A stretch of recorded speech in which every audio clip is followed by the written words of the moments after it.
Good morning, boys and girls. Maybe it's not the morning time. Maybe it's nighttime. Maybe you're in bed watching this, and I'm going to clean my camera real quick because it looked a little blurry up here. Okay, so we are all done with all the fab work on this car. Everything was done here in-house. So there's a lot of stuff that you don't see that goes on in the fabrication world. So, for instance, we'll take the downpipe. The downpipe has to be taken on and off multiple times to get it to fit. And then even after welding it, you still have to make sure that nothing got tweaked, nothing pulled one way or the other, and that it still fits. And if it doesn't fit, well, then you got to make a couple more changes. So everything in this fits very tight and nice. Our main goal whenever we're doing this car is to pretty much make it look like it came like that from the factory. We got an aftermarket fuel regulator on it. We sell these in our return line kits that we have here on the shelf, that if you have a newer Civic or an RSX or whatever that doesn't have a return line. But we went with this because he wanted to run E85, which, if you're not familiar with E85, well, it has a lot of benefits, I should say. And if you maybe heard a buddy that said, oh, E85 is bad, or maybe you read something online, people talking out of their, and don't know what the heck they're talking about, well, inform yourself. But this one right now is pretty much all set to go on the dyno. That is why it's in front of the dyno or behind the dyno. The exhaust came out pretty killer. I love how it came out. We've done this before. When you look underneath, I'm gonna try to get in there. I can't turn my flash on, so let me just do this. You can see the exhaust hanger. It's kind of dark, but you can kind of see it. You can see the exhaust hanger. And the reason we do that too is we don't want the exhaust, of course, just flopping around while we're doing it. And while he's driving. Sits super close to the lower radiator hose, so we're gonna pay attention to that. We got FIC injectors in here, fuel injector clinic, skunk 2 intake manifold, grams fuel gauge.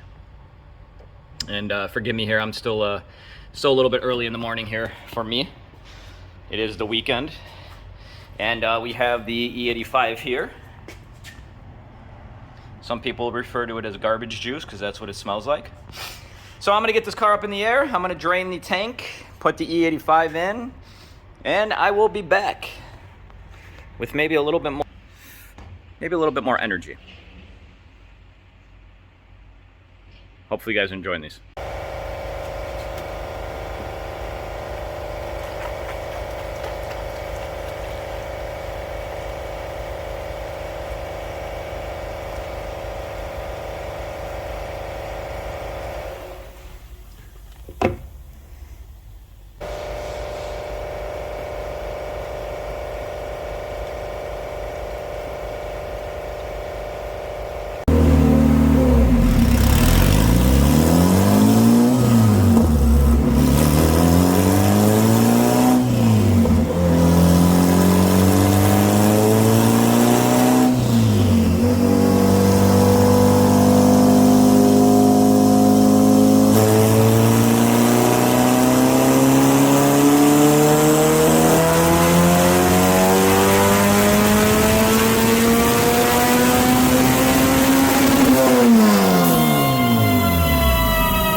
So fast forward to, it's a work day now, so it might be a little loud in here too because my guys are working.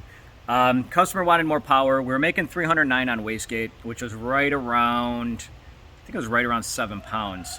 We turned the boost up a tad bit. Right now we're at about 10 pounds or so at 377 horsepower at 259 foot-pounds of torque. Now, one thing I want to say, and this all comes down to about piecing the turbo setup together correctly, sizing the turbo correctly. If you look at the power band, that's what we're looking at. It's a usable power band.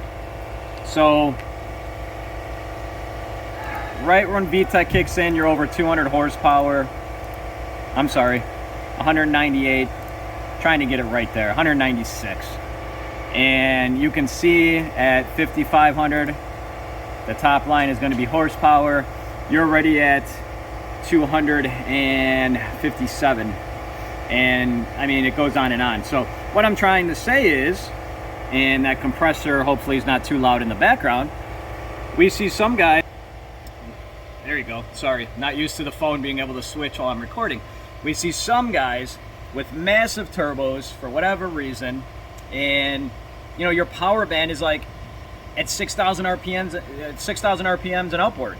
Well, you know, you're gonna have to be beating the crap out of your car constantly just to enjoy it. So this is the biggest thing I tell people, is to set the turbo up correctly.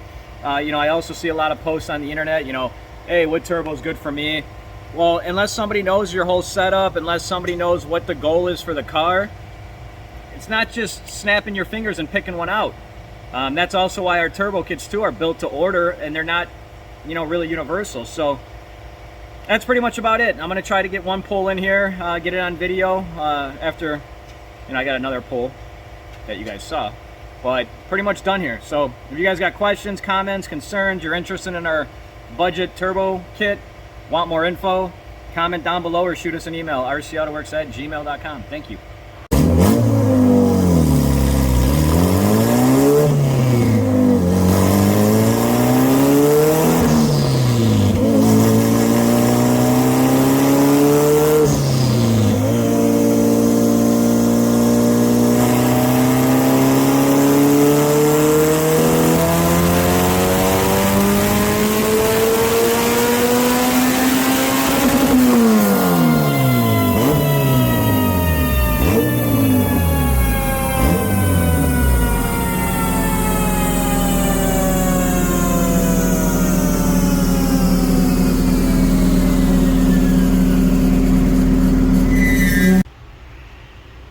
So believe it or not, some customers don't want to push their setup. No, don't get me wrong here. What I'm saying ultimately is his goal was 350.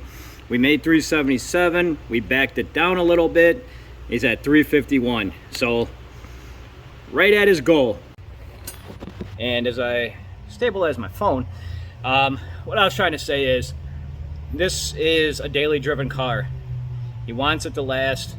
Customers every now and then too will ask me, like, what's a good power level on the street? You know, honestly, anything over 300 on these cars. Now, it's got more in it. Clearly we made 377, and that was on still low boost. Could turn it up a little bit, make 400, but you know, why push it if it's going to be his daily? You know, he just put money into this kit, so it's also about safe and long term. So that's about it, guys. Hopefully you enjoyed this little segment. Hopefully you enjoyed these videos. Comments, feedback, please let me hear it. It helps me, and I'm gonna try to keep them coming, guys. Take care. Hopefully you guys are enjoying the day, night, whatever time it is you're watching this video. Thank you.